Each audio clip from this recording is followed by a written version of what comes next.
Bismillahirrahmanirrahim. Assalamualaikum warahmatullahi taala wabarakatuh. Saya terpanggil untuk merespon tentang satu surat yang dikeluarkan oleh Jabatan Mufti Negeri Pahang yang ditujukan kepada imam-imam masjid, pegawai-pegawai masjid supaya menangguhkan dulu pembacaan kunut nazilah yang selama ni kita bacalah dengan doa, supaya kita dapat mendoakan kepada saudara-saudara Islam kita yang ditindas di bumi Gaza. Jadi saya melihat bahawasanya isu kunut nazilah ini adalah bahagian daripada isu kuasa pemerintahan.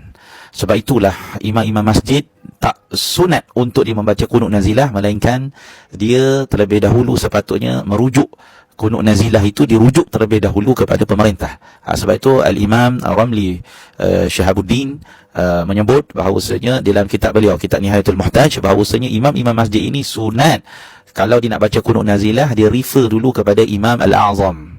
Imam Al-Azam maknanya pemerintah tertinggi dalam sesebuah negeri, ataupun dia refer kepada naib, iaitu orang yang menjadi pembantu kepada Imam Al-Azam. Dalam konteks kita hari ini, Al-Imam Al-Azam itu adalah Sultan. Maka siapa yang akan menjalankan kerja-kerja sultan, yang mengambil tanggungjawab khususnya dalam urusan agama, adalah mufti. Jadi hari ini mufti telah mengeluarkan satu fatwa supaya adanya penangguhan. Berarti kita melihat di sini bahawasanya urusan kunut nazilah ini adalah bahagian daripada urusan pemerintah.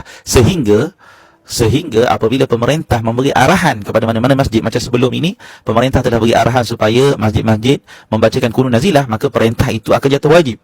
Sebab itu kalau kita merujuk kepada kitab Nihayatul Muhtaj, Imam Ar-Ramli menyatakan bahawasanya wa idza amara, apabila pemerintah itu dia memerintahkan supaya dibacakan kunut nazilah, wajibah, maka hukum pembacaan kunut nazilah ketika itu adalah wajib.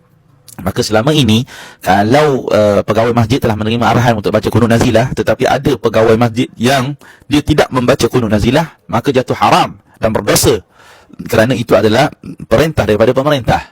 Sebab itu kita melihat bahawasanya arahan sebenar kunut nazilah ini adalah daripada pemerintah. Maka sunat hatta kita ini, imam-imam masjid, kalau dia nak buat kunut nazilah, sunat dia refer dulu kepada pemerintah, adakah perlu dibaca atau tidak dibacakan. Jadi kita kena faham ini mauqif bahawa pemerintah ini melihat sesuatu yang aslah, apa yang paling sesuai, apa yang paling patut. Namun begitu kita boleh berbeza pandangan, tetapi kita tetap kena menghormati arahan daripada pemerintah. Kita boleh berbeza pandangan dari segi sudut pendalilan.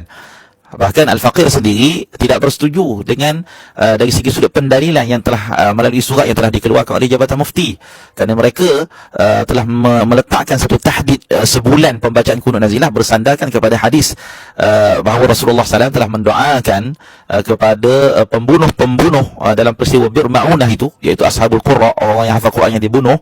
Maka Nabi telah mendoakan sebulan, dan mereka menjadikan dalil pembacaan kunut nazilah sebulan saja berdasarkan hadis tersebut.